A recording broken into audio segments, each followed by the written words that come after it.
இதை பற்றி பார்க்க போகிறேன். இந்தியாவோட 15 member squad for Asia cup இப்போ அஃபிஷியலாக பிசிசிஐ ரிலீஸ் பண்ணியிருக்காங்க. ஸோ ஸ்குவாடில் யாரெல்லாம் இடம் பெற்றிருக்காங்க அப்படிங்கிறத இந்த வீடியோவில் பார்க்கலாம். அண்ட் இன்னும் சில சிஎஸ்கே அப்டேட்ஸ் இருக்குது, அதெல்லாம் பற்றியுமே கண்டிப்பாக டிஸ்கஸ் பண்ணலாம். வீடியோ கண்டிப்பாக இருக்கும். வீடியோக்களை தேடிட்டு மறக்காம சேனலை சப்ஸ்கிரைப் பண்ணிக்கோங்க. இப்போ வாங்க வீடியோ தெரிஞ்சுக்கலாம். கமிங் செப்டம்பர் மந்தில் England 3 match ODI and 3 match T20 series பண்ண வந்து சவுத் ஆஃப்ரிக்காவுக்கு எதிராக ப்ளே பண்ண போகிறாங்க. எல்லா மேட்சஸுமே வந்து இங்கிலாண்டில் தான் நடக்க போகுது. அண்ட் இந்த சீரிஸில் நம்ம ஜேமி ஓவர்டன் இப்போ ஸ்குவாடில் செலக்ட் செய்யப்பட்டிருக்கார். So both ODI and T20 வந்து ஃபீச்சர் ஆக போகிறாரு. ஸோ இந்த England versus South Africa series முடிஞ்சதுக்கு அப்புறமா இங்கிலாந்து டீம் வந்து அயர்லாந்துக்கு மூவ் ஆக போறாங்க. ஸோ அயர்லாண்டில் வந்து 3 மேட்ச் T20 சீரிஸ் ப்ளே பண்றாங்க. ஸோ இந்த சீரிஸ் பண்ண வந்து 17th செப்டம்பர் ஆரம்பிக்கிறது. அண்ட் எஸ் இந்த சீரிஸ்லயுமே ஜேமி ஓவர்டன் ஃபீச்சர் ஆக போறாரு. ரீசெண்டா ரிச்சர்ட் கிளீசன் The 100ல ப்ளே பண்ண ஒரு கேம்ல 151.5 km/hல ஒரு பாலை கிளாக் பண்ணிருப்பாரு. JSK 3 ஓவர்சீஸ் பிளேஸ் பார்த்தா ப்ரீ சைன் பண்ணிருப்பாங்க. James Vince, Akeal Hosein and Richard Gleeson. So அந்த ரிச்சர்ட் கிளீசன் தான் நான் சொல்றேன் guys. அவர் வந்து லண்டன் ஸ்பிரிட்காக வந்து இந்த The 100ல ப்ளே பண்ணிட்டு இருக்காரு. ரைட் நோ அவரோட age 37. By the time SA20 starts அவருடைய ஏஜ் வந்து 38 மாறிடும். அதனால தான் நிறைய ஃபேன்ஸுக்கு ரிச்சர்ட் கிளீசனோட சைனிங் கன்சர்னா இருந்துச்சு. இப்போ ரிச்சர்ட் கிளீசன் ரீசெண்டா The 100ல ப்ளே பண்ண கேம்ஸ்லாம் எடுத்து பார்த்தீங்கன்னா அவர் எக்கானமி ரேட் 11+ இருந்திருக்கு. லாஸ்டா அவர் ப்ளே பண்ண 3 கேம்ஸ்லயுமே 35+ ரன்ஸ் கன்சீட் பண்ணியிருக்காரு. கண்டிப்பா JSKக்கு இது ஒரு பெரிய கன்சர்னா தான் இருக்கும். The only hope I have is Richard கிளீசனோட லாஸ்ட் SA20 சீசன் பர்ஃபார்மன்ஸ் வந்து ரொம்ப நல்லா இருந்துச்சு. அவர் சன்ரைசர்ஸ் ஈஸ்டர்ன் கேட்காக ப்ளே பண்ணியிருப்பாரு. அவரோட விக்கெட் டேலியா இருக்கட்டும் ஆர் அவரோட எக்கானமி ரேட்டா இருக்கட்டும் ரெண்டுமே வந்து ரொம்ப நல்லா இருந்துச்சு. IPL 2025 பிளே ஆஃப் கேம்ஸ்ல ரிச்சர்ட் கிளீசன் MIக்காக ப்ளே பண்ணியிருப்பாரு.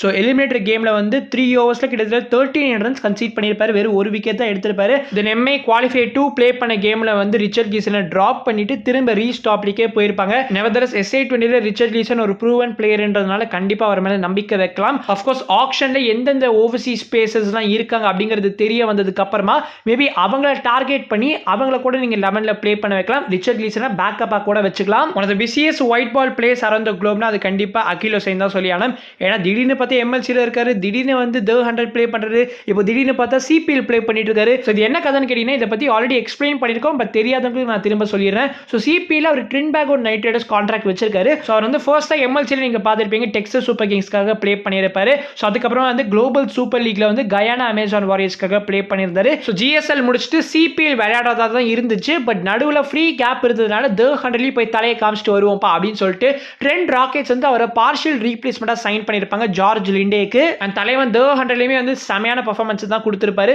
ஸோ அவர் ப்ளே பண்ண முதல் கேம்லயுமே வந்து ஒரு மேன் ஆஃப் த மேட்ச் அவார்ட்லாம் வாங்கியிருந்தாரு. ட்ரெண்ட் ராக்கெட்ஸோட ஒரு ஃபேன் கூட வந்து அகில் ஹுசைனை சீசன் ஃபுல்லா வந்து ஸ்டே பண்றதுக்கு வந்து ஒரு சார்ட்லாம் ப்ரிப்பேர் பண்ணிட்டு மேட்ச் பார்க்க வந்திருக்காரு. IPL contract is not far away for Akeal Hosein. இப்போ நடக்க போற டிசம்பர் மினி ஆக்ஷன்லேயே நம்ம அகில் ஹுசைன் கண்டிப்பா ஒரு பிரான்ச்சைசி பிக் பண்ணதா போறாங்க. CSK பிக் பண்றதுக்கான ப்ராபபிலிட்டி ரொம்பவே கம்மி தான். ஆக்சுவலி அதை பத்தி நம்ம அப்கமிங் வீடியோஸ்ல பேசலாம்ன்ற ஒரு ஐடியா இருக்கு.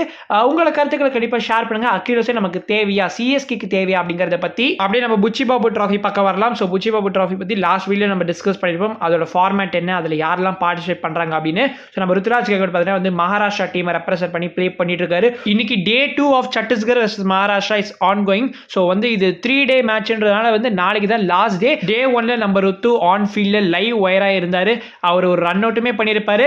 அண்ட் டேவோட எண்டில் பார்த்தீங்கன்னா வந்து அந்த லாஸ்ட் ஃபைனல் ஓவர் வந்து நம்ம ருத்து தான் பவுல் பண்ணிருப்பாரு. சத்தீஸ்கருக்கு இன்னும் ஒரு விக்கெட் போச்சுன்னா ஆல் அவுட் ஆகிற சிச்சுவேஷன்ல இருந்தாங்க. ஃபர்ஸ்ட் டெலிவரியில ஒரு சிங்கிள் வந்து ஓடினாங்க.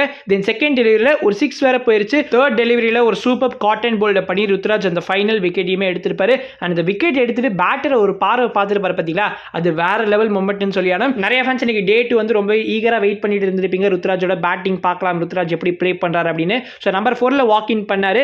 ஆக்சுவலி நம்பர் 3ல வருவார்னு நினைச்சேன். பட் நம்பர் 4ல தான் வந்தாரு. எக்ஸப்ட் பிரித்திஷா எல்லா மகாராஷ்டிரா பேட்டர்ஸ்மே இன்னைக்கு ஸ்ட்ரகிள் பண்ணாங்க. ருத்ராஜ் இன்னைக்கு 1 ரனுக்கு டிஸ்மிஸ் ஆகியிருப்பாரு. ஸோ ஃபேன்ஸ் எல்லாருக்குமே அது ஒரு பெரிய ஏமாற்றமா இருந்திருக்கும். முதுகுல குத்திட்டல அப்படின்ற மாதிரி தான் எல்லாருமே ஃபீல் பண்ணியிருப்பீங்க. ருத்ராஜ் அந்த பாலை மிஸ்ஜட்ஜ் பண்ணிட்டாரு. பிகாஸ் புல் பண்ண பார்த்தாரு. ஆனால் பால் ரொம்ப அண்டரா போனதுனால வந்து கிளீன் போல்ட் ஆகிட்டாரு. ஆக்சுவலி ருத்துக்கு இந்த இந்தியன் டொமஸ்டிக் சீசன் எவ்வளவு முக்கியம்னு நான் சொல்லி தான் தெரியணும் கிடையாது. பிகாஸ் இங்க நல்லா பெர்ஃபார்ம் பண்ணாதான் செலக்டர்ஸ் அட்லீஸ்ட் உங்களை நோட்டீஸ் ஆகுது பண்ணுவாங்க.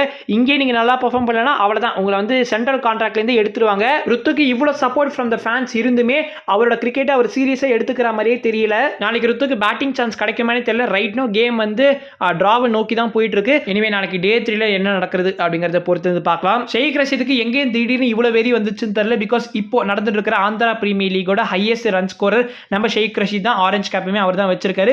ஸோ சூப்பராக வந்து ப்ளே பண்ணிட்டு இருக்காரு கைஸ். அவர் தொடர்ந்து வந்து பேக் டு பேக் 50s வந்து ஸ்கோர் பண்ணிட்டு இருக்காரு. அதுவும் லாஸ்டா ப்ளே பண்ண கேம் வந்து 96 of 62 டெலிவரி ஸ்கோர் பண்ணியிருக்காரு. நாட் அவுட்ல ஃபினிஷ் பண்ணியிருக்காரு. இந்த சீசன்ல அவரோட ஸ்ட்ரைக் ரேட் 150+ இருந்திருக்கு.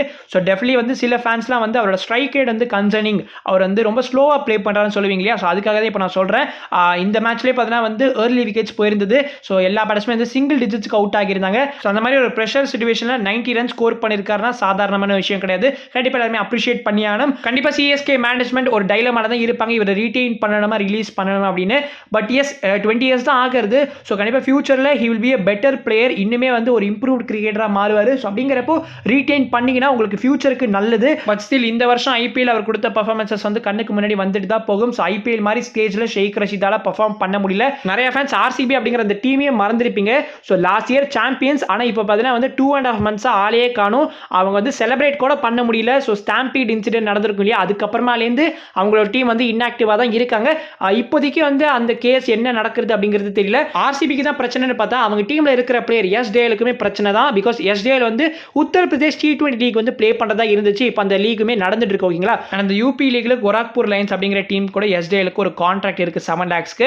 ஆனால் அவர் மேலே இருக்கிற ஹராஸ்மெண்ட் கேசஸ்னால இப்போ அந்த லீக்லேருந்தே அவரை பேன் பண்ணியிருக்காங்க. கோர்ட்டில் நெக்ஸ்ட் இயரிங் August 22 சொல்லியிருக்காங்க. பட் என்ன டிஸ்கஸ் பண்ண போறாங்கலாம் தெரியாது. But one thing is clear, எஸ்டேல் மட்டும் இன்னோசென்ட்னு ப்ரூவ் ஆகலைன்னா அவரால் திரும்ப கிரிக்கெட்ல எந்த ஒரு லீக்லையுமே ப்ளே பண்ண முடியாத மாதிரி ஒரு சூழ்நிலை ஏற்படும். கிரிக்கெட் மட்டும் கிடையாது, அவரோட லைஃபே வந்து ஸ்பாயில் ஆகிரும். இந்தியாவோட ஏஷியா கப் ஸ்குவாடை பார்க்கறதுக்கு முன்னாடி பாகிஸ்தானோட ஏஷியா கப் ஸ்குவாடை பற்றி கண்டிப்பாக பேசியானோம். பிகாஸ் முகமது ரிஸ்வான் அண்ட் பாபர் அசம் ரெண்டு பேருமே ஸ்குவாட்ல வந்து கிடையாது. அண்ட் இதை பற்றி மைக் ஹெசன் அவங்களோட டீம் ஹெட் கோச் கிட்ட கேட்டா அவர் வந்து ஓப்பனாகவே ஒரு ஸ்டேட்மெண்ட் சொல்லியிருக்காருங்க. Babar in terms of spin and அவரோட ஸ்ட்ரைக் ரேட் அவர் கண்டிப்பாக இம்ப்ரூவ் பண்ணியானோம் அப்படின்னு மைக் ஹெசன் சொல்லியிருக்காரு. ஒருவேளை முன்னாடியே இப்படி நடக்கும்னு தெரிஞ்சுதான் பாபர் அசம் வந்து பிபிஎல்ல சிட்னி சிக்ஸர்ஸ் டீமுக்காக சைன் பண்ணியிருந்தார் போல. அண்ட் அஃப்கோர்ஸ் முகமது ரிஸ்வானுமே ஒரு டீமுக்காக பிபிஎல்ல சைன் பண்ணியிருந்தாரு. ஸோ பிபிஎல்ல நல்லா பெர்ஃபார்ம் பண்ணாங்கன்னா கண்டிப்பாக உங்களுக்கு இன்டர்நேஷனல் T20 கிரிக்கெட்டுக்கு அது ஒரு ரிவைவலாக இருக்கும். சரி, இப்போ நம்ம இந்தியாவோட அந்த 15 மெம்பர்ஸ் ஸ்குவாடுக்கு வரலாமே. ஸோ ஆஸ் எக்ஸ்பெக்டட் நம்ம சூரியகுமார் யாதவ் தான் சைடு லீட் பண்ண போறாரு. அவருக்கு ஒரு இன்ஜுரி இருந்துச்சுன்னு சொன்னாங்க. பட் இப்போ இன்ஜுரியிலேருந்துலாம் ரிகவர் ஆகி ஏதோ ஒரு மேட்ச்லாம் வேற ப்ளே பண்ணிட்டு இருந்தார் டொமஸ்டிக்ல. வைஸ் கேப்டனா வேற யாரு, சுப்மன் கில் தான் இருக்க போறாரு. ஆக்சுவலி இந்த ஸ்குவாட் அனௌன்ஸ்மெண்ட்டுக்கு முன்னாடி சுப்மன் கில் இருக்க மாட்டார் அப்படின்ற மாதிரி தான் சொல்லிட்டு இருந்தாங்க. கிரிக்பஸ் ஆல்சோ அந்த மாதிரி தான் ரிப்போர்ட் பண்ணியிருந்தாங்க. சுப்மன் கில் அண்ட் ஸ்ரேயஸ் ஐயர் ரெண்டு பேருமே ஸ்குவாட்ல இருக்க போறது கிடையாது அப்படின்னு. பட் ஸ்ரேயஸ் ஐயர் ஸ்குவாட்ல கிடையாது, ஆனால் சுப்மன் கில் ஸ்குவாட்ல இருக்காரு. அவர் தான் வைஸ் கேப்டனாகவும் இருக்க போறாரு. ஸோ இப்போ நடந்த டெஸ்ட் சீரீஸ்லேயே வந்து ஒரு கலக்கி இருப்பாரு. இங்க இந்த ஏஷியா கப்ல எப்படி பெர்ஃபார்ம் பண்றாருன்னு பார்க்கலாம். தென் அபிஷேக் சர்மா நம்மளோட ஓப்பனராக இருப்பார் இல்லையா, ஸோ அவருமே அந்த ஸ்குவாட்ல இருக்காரு. அதுக்கப்புறம் திலக் வர்மா, ஹர்திக் பாண்டியா, சிவம் டூபே, அக்ஷர் பட்டேல், ஜிதேஷ் சர்மா தான் பேக்கப் விக்கெட் கீப்பராக இருக்க போறாரு. அதுக்கப்புறம் ஜஸ்பிரீத் பும்ரா, ஹர்ஷ்தீப் சிங், வருண் சக்கரவர்த்தி, குல்தீப் யாதவ், சஞ்சு சாம்சன் இவர் தான் வந்து நம்மளோட WKவா பிளேயிங் லெவலில் இருக்க போறாரு. அதுக்கப்புறம் ஹர்ஷித் ராணா, ரிங்கு சிங் இருக்காங்க. Good to see Shivam Dube case இப்போ ஒரு ப்ராமினென்ட் மெம்பரா வந்து T20 ஸ்குவாட்ல சிவம் டூபே இருக்காருன்னு நினைக்கிறப்ப கொஞ்சம் மகிழ்ச்சியா இருக்கு. அண்ட் நம்ம இந்தியா vs இங்கிலாந்து T20 சீரீஸ்ல பார்த்துருவோம், ஜனவரி மாதம் நடந்துச்சு இல்லையா. ஸோ அந்த சீரீஸ்ல வந்து சிவம் டூபே ஒரு 15 வேற ஸ்கோர் பண்ணியிருப்பாரு. ஐ திங்க் ரீப்ளேஸ்மெண்ட் தான் ஜாயின் பண்ணியிருப்பாரு. ஸ்டில் அவரோட பர்ஃபார்மன்ஸஸ் வந்து ரொம்ப வைட்டலாக இருந்திருக்கும் அந்த சீரீஸ்ல. ஸோ இப்போ அவருமே ஸ்குவாட்ல வந்து இடம் பெற்றிருக்கார். டூபே ஒரு பராகன் தான் இருந்துச்சு. ஸோ டூபே தான் இப்போ ஸ்குவாட்ல செலக்ட் ஆகியிருக்காரு. அண்ட் ரிசர்வ்ஸ்ல வந்து நம்ம ரியான் பராக் இருக்காரு. தென் 2 மேஜர் மிஸ்ஸஸ்னு பார்த்தா அது SSC ஜெய்ஸ்வால் அண்ட் ஸ்ரேயஸ் ஐயர் தான். ஸ்ரேயஸ் ஐயர்ல இன்னும் என்ன பண்ணா அவர் ஸ்குவாட்ல செலக்ட் பண்ணுவாங்கன்னே தெரியல. ஏன்னா அவர் எல்லாமே பண்ணிட்டாரு. ஐபிஎல்ல back to back finals reach பண்ணியிருக்காரு. லாஸ்ட் ஐபிஎல்ல 6th ஹையஸ்ட் ரன் ஸ்கோரரா இருந்திருக்காரு. சரியான ஒரு ஐபிஎல் சீசனா இருந்திருக்கும் அவருக்கு. பட் ஸ்டில் அவரை ஸ்குவாட்ல செலக்ட் பண்ணாம போயிருக்காங்க. சரி, ரிசர்வ்ஸ்லயாவது இருக்காரான்னு பார்த்தா ஜெய்ஸ்வால் தான் ரிசர்வ்ஸ்ல இருக்காரு. ஆனா ஸ்ரேயஸ் ஐயர் ரிசர்வ்ஸ்ல கூட கிடையாது. அபிஷேக் சர்மாவால 1 or 2 overs பவுல் கூட பண்ண முடியலையா. ஸோ அந்த ஒரு காரணத்துக்காக தான் அபிஷேக் சர்மாவோட போயிருக்கோம் அப்படின்ற மாதிரி சொல்லியிருக்காங்க. ஸ்டில் அது ஒரு வேலிட் ரீசனா எடுத்துக்க முடியலனாலும் அபிஷேக் சர்மாவும் நல்ல ஃபார்ம்ல இருக்கிறதுனால பிரச்சனை எதுவும் கிடையாது. Top 3 look solid. Abhishek Sharma, Shubman Gill, Sanju Samson பக்காவா இருக்கு. அக்ஷர் பட்டேல், வருண் சக்கரவர்த்தி, குல்தீப் யாதவ் தான் நம்மளோட 3 லீட் ஸ்பின்னர்ஸா இருக்க போறாங்க. நம்ம வாஷிங்டன் சுந்தர் மிஸ் அவுட் ஆகியிருக்காரு. With all due respect, Shivam Dube and Rinku Singh ரெண்டு பேருமே எடுத்தது யூஸ்லெஸ். நீங்க எப்படியுமே ஒருத்தர் தான் ப்ளே பண்ண வைக்க போறீங்க. சிராஜுக்கு ரெஸ்ட் கொடுத்துருக்காங்க, ரொம்ப மகிழ்ச்சி. ஏன்னா பேக் டு பேக் அவர் ப்ளே பண்ணிட்டு இருக்காரு. கண்டிப்பா அதனால அவர் பவுலிங்குமே அஃபெக்ட் ஆகும். ஸோ இப்போ ரெஸ்ட் கொடுத்தது ரொம்ப நல்லது. ஜஸ்பிரீத் பும்ரா ரிட்டர்ன் ஆகியிருக்காரு. அது எப்படின்னு தெரியல, ஹர்ஷித் ராணாக்கு மட்டும் எல்லா ஸ்குவாட்லயும் சான்ஸ் கிடைக்குது. டெஸ்ட்லயும் வந்து வாய்ப்பு கிடைச்சிருக்கும். இப்போ இங்க பார்த்தா வந்து இந்த T20 ஸ்குவாட்லயுமே வந்து இருக்காரு. ஸோ இந்தியாவோட இந்த 15 member squad looks very strong. கண்டிப்பா நம்ம தான் வந்து favourites to win the trophy. So என்ன நடக்க போகுது அப்படிங்கிறத பொறுத்து வந்து பார்க்கலாம். இந்தியா vs பாகிஸ்தான் ஃபைனல்ஸ் வந்தா செமையா இருக்கும். ஸோ அவுட் ஆஃப் 10 நீங்க இந்த ஸ்குவாடை எவ்வளவு ரேட் பண்ணுவீங்க அப்படிங்கறத கண்டிப்பா கமெண்ட்ஸ்ல ஷேர் பண்ணுங்க. அண்ட் சிவன் டுபே ஸ்குவாட்ல செலக்ட் ஆகியிருக்கிறத பத்தியுமே சொல்லுங்க. நான் உங்களை நெக்ஸ்ட் வீடியோ சந்திக்கிறேன். அது வரைக்கும் பீஷியஸ் பை.